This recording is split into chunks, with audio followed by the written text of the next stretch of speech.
Bersiaplah untuk perjalanan yang belum pernah ada sebelumnya. Piala Dunia 2026 telah tiba. Dengan 48 tim terbaik dunia berjuang di 174 pertandingan epik tersebar di 3 negara yang penuh semangat. Dari stadion legendaris di Kanada, Amerika Serikat hingga Meksiko, setiap pertandingan akan menciptakan sejarah baru. Rasakan adrenalinnya saat para bintang dunia bersaing memperebutkan gelar paling diinginkan di planet ini. Piala Dunia 2026, the world is yours to make. Jangan lewatkan momen bersejarah ini.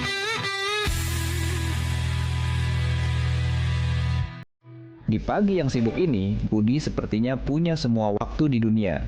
Tapi sebuah notifikasi kecil akan mengubah segalanya. Satu kecurangan pandang, satu detik yang sepertinya tidak penting. Fokusnya terbagi, bahaya mengintai. Astaga.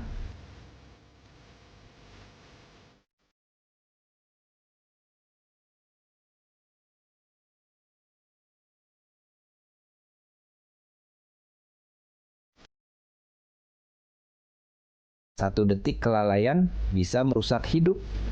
HP bisa menunggu, tapi hidup tidak. Jangan biarkan HP mengendalikan hidupmu. Fokus saat berkendara, pulang dengan selamat. Jangan bermain HP saat berkendara. Halo teman-teman, kenalkan ini Cici, ikan kecil yang tinggal di sungai yang indah dan jernih ini. Bagi Cici dan teman-temannya, sungai ini adalah rumah terbaik untuk bermain setiap hari. Tapi lihat, tiba-tiba banyak benda aneh yang jatuh dari atas. Duh, apa itu ya? Sampah plastik mulai menutupi rumah Cici. Airnya jadi tidak segar lagi untuk bernapas. Teman-teman Cici mulai kesulitan mencari makan dan bermain karena tumpukan sampah ini. Aduh, kasihan Cici. Membuang sampah di sungai sangat berbahaya bagi mereka yang tinggal di sini. Sampah-sampah ini tidak bisa hilang sendiri dan akan terus merusak sungai kita. Cici tidak mau tinggal diam. Ia berenang ke tepi sungai untuk meminta bantuan. Di sana, Cici melihat teman-teman manusia yang belum sadar akan bahayanya sampah. Cici mencoba memberitahu mereka. Untungnya, anak-anak itu sadar dan mulai mengambil kembali sampahnya. Hebat, sekarang sungai sudah bersih kembali. Cici dan teman-temannya bisa bernapas lega. Ingat ya teman-teman, sungai bersih, hidup pun asri. Jangan buang sampah di sungai. Berkendara butuh fokus penuh. Tapi, apakah kebiasaan ini membuat Anda lengah di jalan? Abu rokok sembarangan bisa mengganggu pengendara lain. Satu kecerahan panas di mata bisa berujung bencana. Saat konsentrasi terbagi, bahaya datang tanpa permisi. Sedikit kelalaian bisa berakibat fatal. Keselamatan adalah prioritas utama. Tunda keinginan itu sampai berhenti di tempat yang aman. Kendaralah dengan fokus demi keselamatan Anda dan semua pengguna jalan. Lihatlah teman-teman, alam kita sedang terluka karena sampah dan polusi. Tapi, apa yang bisa kita lakukan untuk membantunya? Dengan semangat dan kreativitas, mereka punya sebuah ide cemerlang untuk mengubah lingkungan mereka. Mereka mulai dari hal kecil, memilah sampah dan mendaur ulang barang bekas menjadi karya seni yang indah. Menanam pohon memberi kehidupan baru bagi alam. Setiap bibit yang ditanam menciptakan sejuknya untuk semua. Menghemat air dan listrik juga merupakan cara cinta kita terhadap bumi. Jangan biarkan mereka terbuang sia-sia. Lihat dampaknya. Tindakan kecil mereka membawa perubahan besar. Alam kembali ceria dan makhluk hidup pun bahagia. Mulai dari hal kecil, mulai dari diri sendiri, mari kita jaga alam dan lingkungan kita agar tetap lestari untuk masa depan. Pernahkah kamu merasa tisu terbuang begitu saja? Tahukah kamu, produksi tisu berdampak pada penebangan pohon dan penggunaan air yang banyak? Tapi tenang, ada cara mudah. Pertama, gunakan tisu secukupnya, cukup 1 lembar saja. Di rumah, ganti dengan lap kain atau handuk untuk lebih ramah lingkungan. Jika terpaksa pakai tisu, pilih yang terbuat dari bahan daur ulang. Dengan langkah kecil ini, kita ikut menjaga kelestarian alam. Bumi jadi lebih sehat, kita pun ikut senang. Yuk, mulai bijak gunakan tisu demi bumi kita. Jangan lupa like, share, dan subscribe ya. Bersiaplah untuk perjalanan yang belum pernah ada sebelumnya. Piala Dunia 2026 telah tiba. Dengan 48 tim terbaik dunia berjuang di 174 pertandingan epik tersebar di 3 negara yang penuh semangat. Dari stadion legendaris di Kanada, Amerika Serikat hingga Meksiko, setiap pertandingan akan menciptakan sejarah baru. Rasakan adrenalinnya saat para bintang dunia bersaing memperebutkan gelar paling diinginkan di planet ini. Piala Dunia 2026, the world is yours to make. Jangan lewatkan momen bersejarah ini.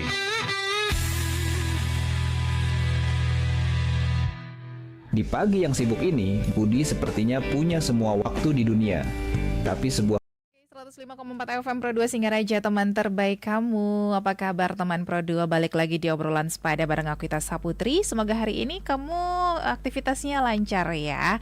Nah, kalau kita ngomongin soal bencana teman Pro 2, biasanya yang pertama kepikiran itu pasti evakuasi, bantuan makanan atau tim penyelamat. Tapi pernah nggak sih kamu kepikiran gimana peran ambulans PMI di tengah situasi yang panik dan serba darurat?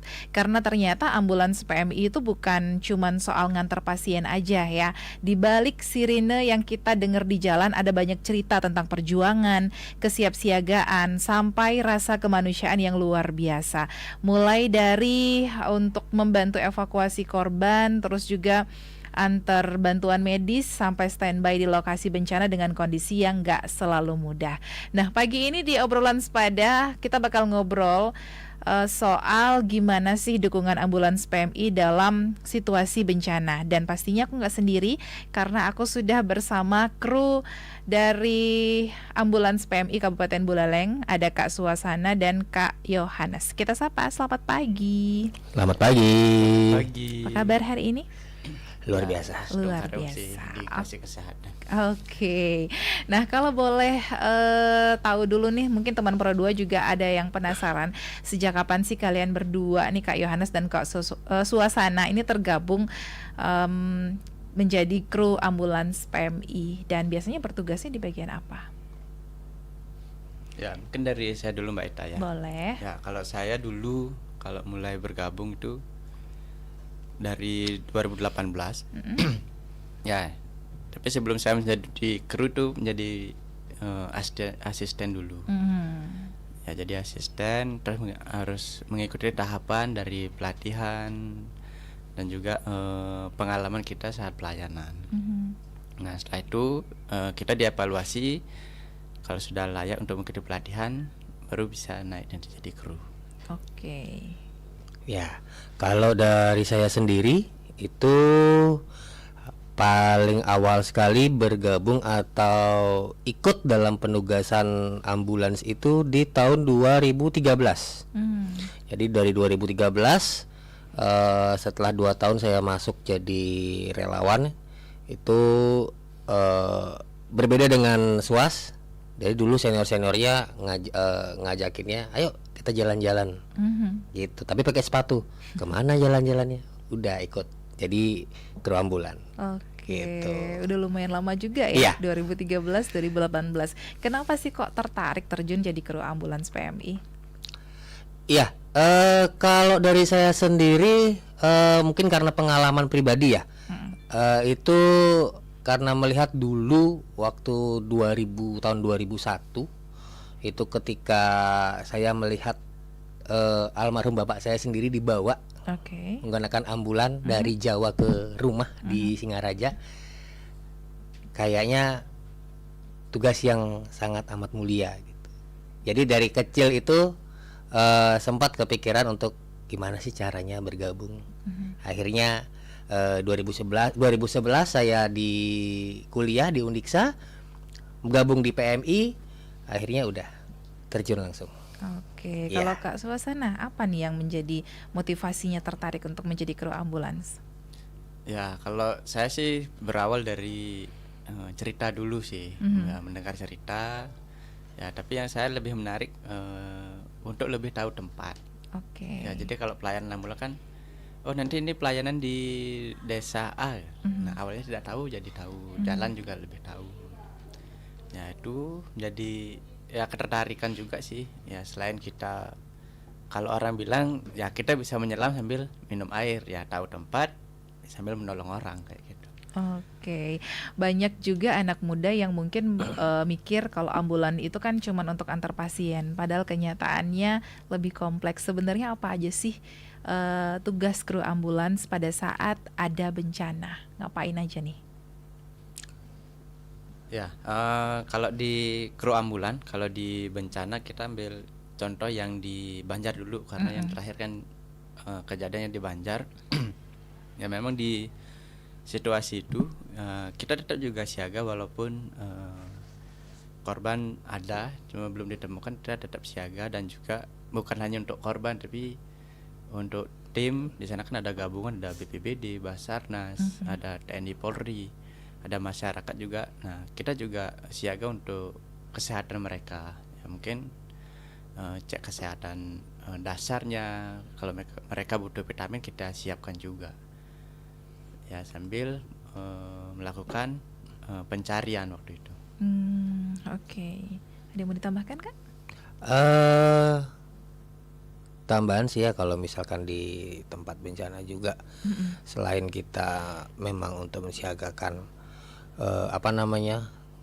kru, ya kita tetap waspada juga, antisipasi bila mana muncul korban baru walaupun kita tidak menginginkan.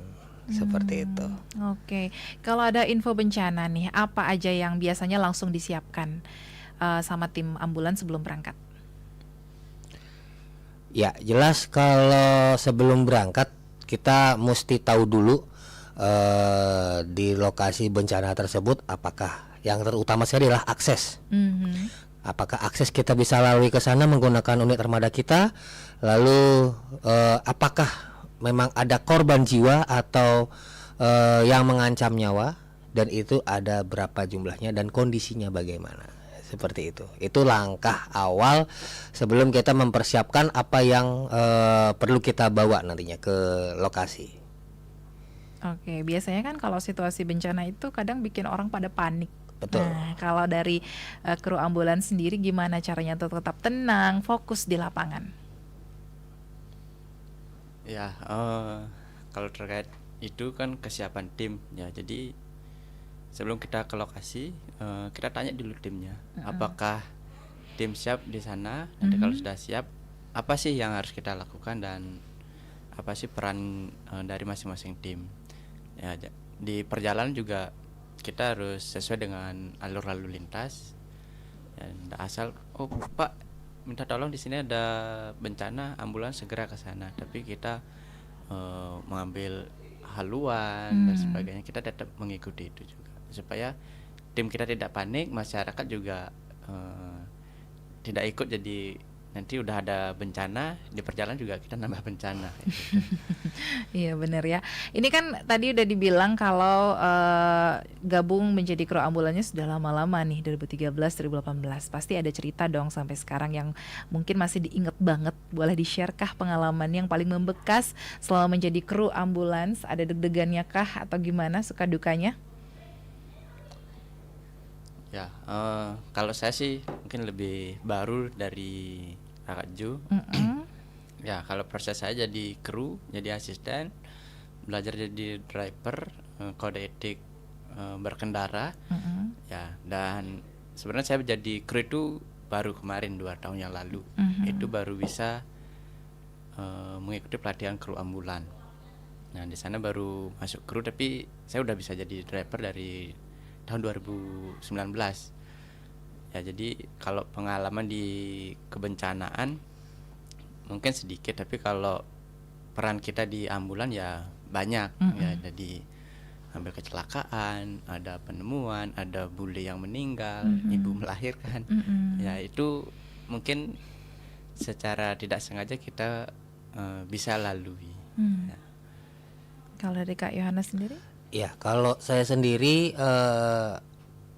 pengalaman yang paling bikin deg-degan dan was-was itu ketika kita sampai di satu lokasi itu bukan bencana, jadi orang yang terjatuh dari ketinggian itu masuk ke sungai, itu diminta warga minta tolong ke kami dan tim dari damkar waktu itu untuk bantu evakuasi turun ke bawah. Sedangkan peralatan yang dimiliki sama tim itu bisa dibilang kurang untuk safety. Disitulah saya terkadang aduh, ini bisa apa enggak ya, kayak gitu. Akhirnya ya dengan kerjasama tim gabungan waktu itu, akhirnya ya kita percaya diri untuk turun, udah langsung angkat. Itu pengalaman pertama yang terkesan di saya. Iya, sambil pengalaman yang sebelumnya itu pada saat waktu bencana di Gunung Agung. Ya, itu ada kita membuat pengungsian di Tejekule. Nah, di situ juga kita sembari siaga ambulans juga mensiagakan untuk tim yang lain. Seperti itu. Oke, kalau di lapangan sendiri mungkin ada tantangan ya yang sering dihadapi. Apakah itu medannya, cuacanya, kepanikan warga atau mungkin hal lainnya? Boleh diceritain nggak, Kak? Kalau tantangan sendiri di lapangan jelas satu cuaca. Cuaca yang terkadang kita tidak bisa menebak ya, apakah saat ini cuacanya bagus atau makin memburuk. Itu yang menjadi suatu tantangan besar bagi kita kru ambulan untuk memberikan pelayanan secara maksimal kepada masyarakat dan tim pada saat di lapangan. Contoh pada saat waktu di Banjar kita panas-panasan dengan cuaca yang sangat benar-benar terik, dan itu di pinggir pantai, dan kita juga harus menjaga stamina kita sendiri serta untuk menjaga kesehatan para tim penyelamat. Wah, ternyata di balik ambulans yang sering kita lihat lewat di jalan teman Pro 2 ada banyak perjuangan dan tanggung jawab besar. Salut banget deh, karena jadi kru ambulans PMI ternyata bukan cuman soal kerja yang cepat, tapi juga soal mental, empati, dan kesiapan dalam kondisi apapun. Nah, nanti kita balik lagi, jangan kemana-mana, dengerin terus obrolan pada hari ini. Notifikasi kecil akan mengubah segalanya. Satu kecurangan pandang, satu detik yang sepertinya tidak penting, fokusnya terbagi, bahaya mengintai. Astaga.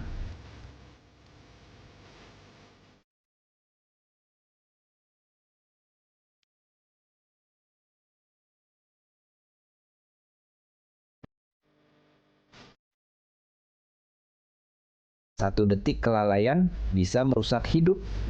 HP bisa menunggu, tapi hidup tidak. Jangan biarkan HP mengendalikan hidupmu. Fokus saat berkendara, pulang dengan selamat. Jangan bermain HP saat berkendara. Halo teman-teman, kenalkan ini Cici, ikan kecil yang tinggal di sungai yang indah dan jernih ini.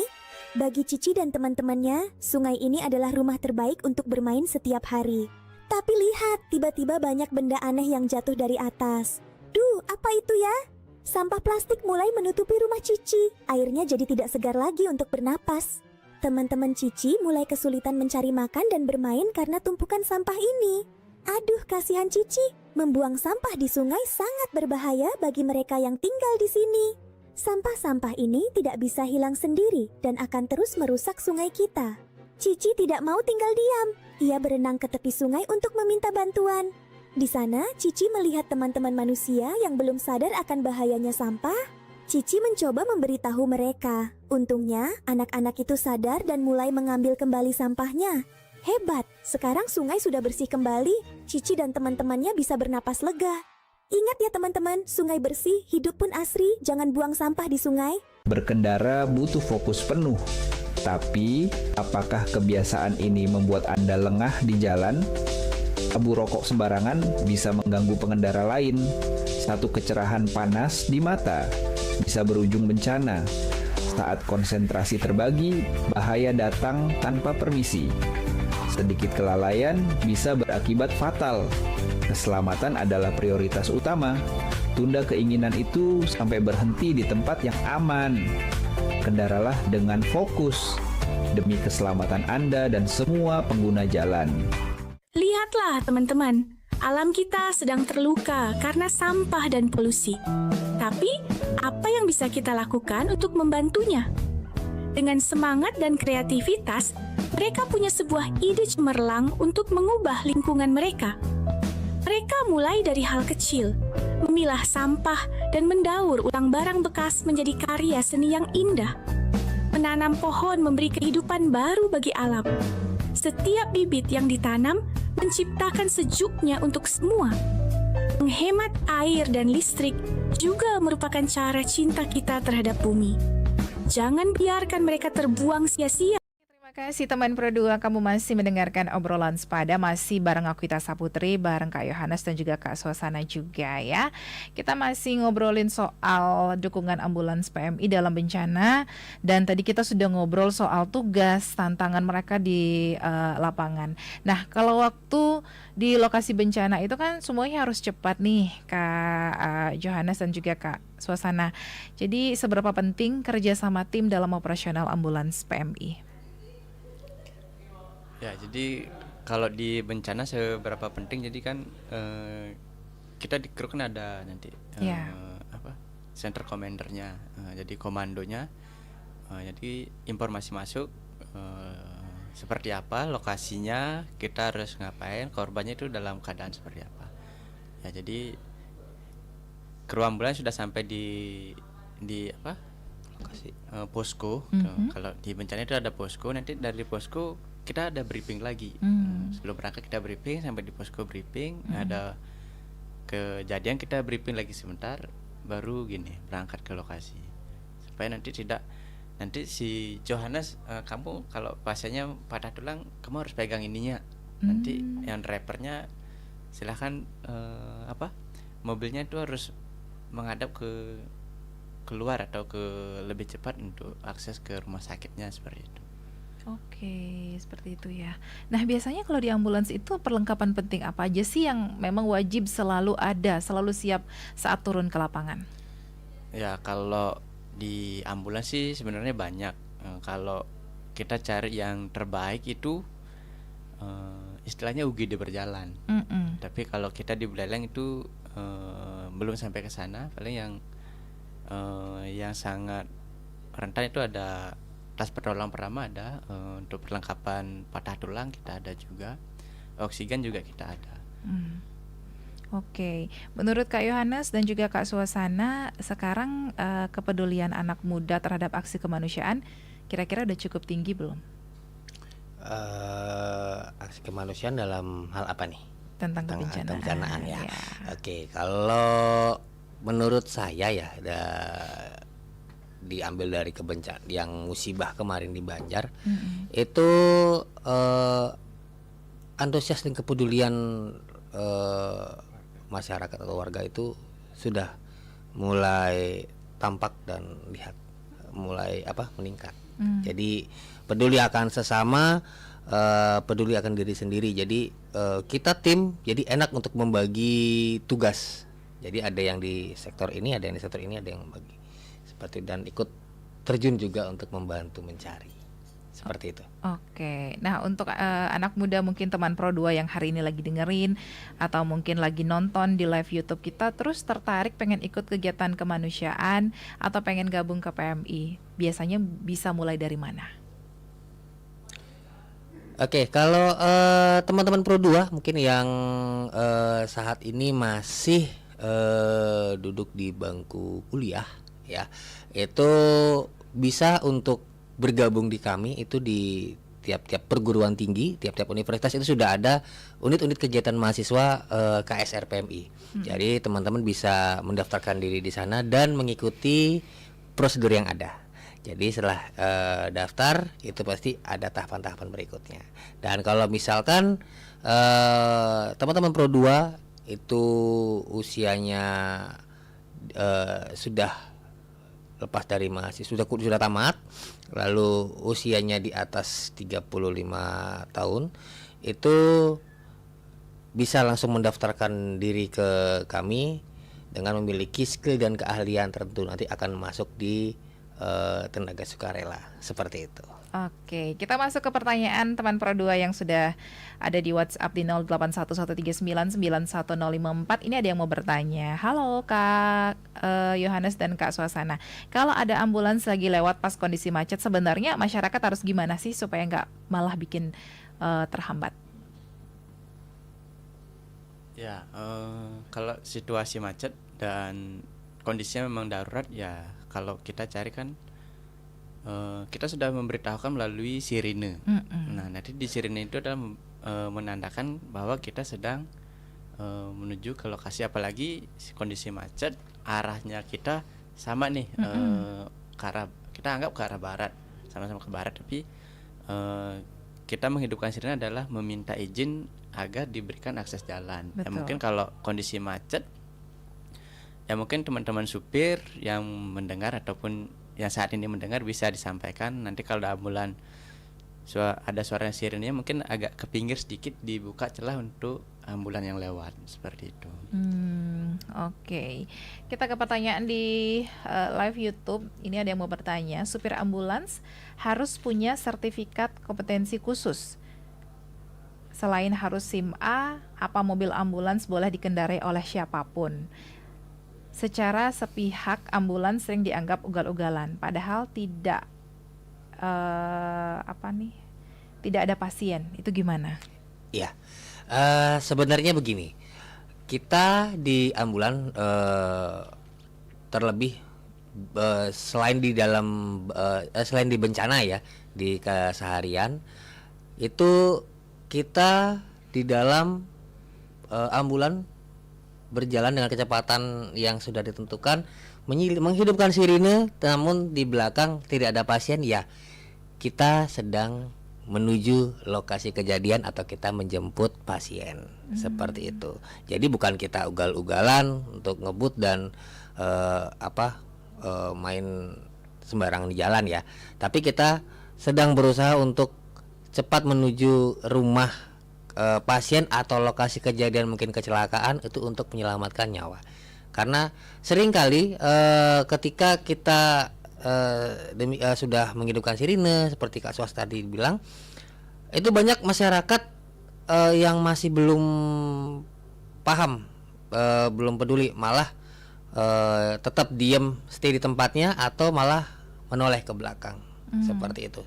Bukannya membantu kami dengan cepat bergeser sedikit untuk memberikan jalur buat kami. Nah, terkait sertifikat, ya kita juga kru ambulan tidak sembarangan untuk berada di dalam ambulan atau mengemudikan ambulan. Kita juga memiliki sertifikat, dan itu pun sertifikatnya tidak hanya menjadi seorang driver, tetapi kita juga harus mampu menjadi seorang kru yang berada di belakang untuk memberikan bantuan hidup dasar kepada pasien atau korban.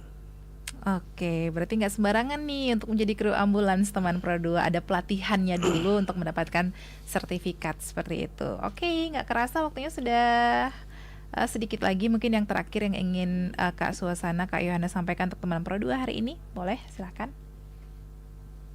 Ya, baik ya. Selamat pagi teman-teman Pro 2 yang mendengarkan. Ya, jadi kami di PMI tidak hanya melayani ambulan pada saat bencana, tapi juga kita melayani masa di keseharian, ya baik di hari biasa, hari raya maupun di hari libur. Ya, nanti teman-teman Pro 2 bisa menghubungi kami di PMI Kabupaten Buleleng jika ada keluarga yang sakit yang perlu dirujuk ke rumah sakit dari rumah, maupun pada saat insiden kecelakaan bisa hubungi PMI ya di nomor 0362 22348. Ataupun kami sudah ada WA-nya juga. Ya, nanti mungkin dibantu Kak Jo disampaikan nomor WA-nya. Oke. Selain itu juga mungkin izin saya tambahkan ya. Jadi untuk teman-teman Pro 2, kita juga selain untuk melakukan pelayanan ambulan antar dari rumah ke rumah sakit, kita juga bisa untuk memberikan pelayanan itu pengantaran pasien kontrol dan rujuk antar rumah sakit antar kabupaten. Terlebih juga kita juga bisa memberikan pelayanan antar provinsi sampai ke Jawa, Bali, Lombok. Jawa, Lombok seperti itu. Ya. Dan untuk teman-teman Pro 2 bisa juga menghubungi selain di nomor yang tadi Kak Suas infokan. Ini juga kami juga sudah memiliki WhatsApp Center untuk Posko PMI Kabupaten Buleleng, itu di nomor 082 131 27 119. Jadi saya ulangi 082 131 27 119. Oke, wah terima kasih Kak Suas dan juga Kak Yohanes. Waktunya pagi hari ini nggak kerasa obrolan kita sudah harus berakhir ya teman Pro 2. Dan ini juga membuka mata kita kalau peran ambulans PMI dalam bencana itu besar banget. Bukan cuma soal kendaraan dan sirine, tapi ada semangat kemanusiaan, kerja keras, dan pengorbanan luar biasa dari para relawan dan kru di baliknya. Terima kasih banyak untuk waktunya sudah berbagi cerita pagi hari ini. Terima kasih juga untuk kamu yang sudah mendengarkan, sudah ikut bergabung. Sampai ketemu lagi di obrolan sepada berikutnya. Lihat dampaknya. Tindakan kecil mereka membawa perubahan besar. Alam kembali ceria dan makhluk hidup pun bahagia. Mulai dari hal kecil, mulai dari diri sendiri, mari kita jaga alam dan lingkungan kita agar tetap lestari untuk masa depan. Pernahkah kamu merasa tisu terbuang begitu saja? Tahukah kamu? Produksi tisu berdampak pada penebangan pohon dan penggunaan air yang banyak. Tapi tenang, ada cara mudah. Pertama, gunakan tisu secukupnya, cukup 1 lembar saja. Di rumah, ganti dengan lap kain atau handuk untuk lebih ramah lingkungan. Jika terpaksa pakai tisu, pilih yang terbuat dari bahan daur ulang. Dengan langkah kecil ini, kita ikut menjaga kelestarian alam. Bumi jadi lebih sehat, kita pun ikut senang. Yuk, mulai bijak gunakan tisu demi bumi kita. Jangan lupa like, share, dan subscribe ya. Bersiaplah untuk perjalanan yang belum pernah ada sebelumnya.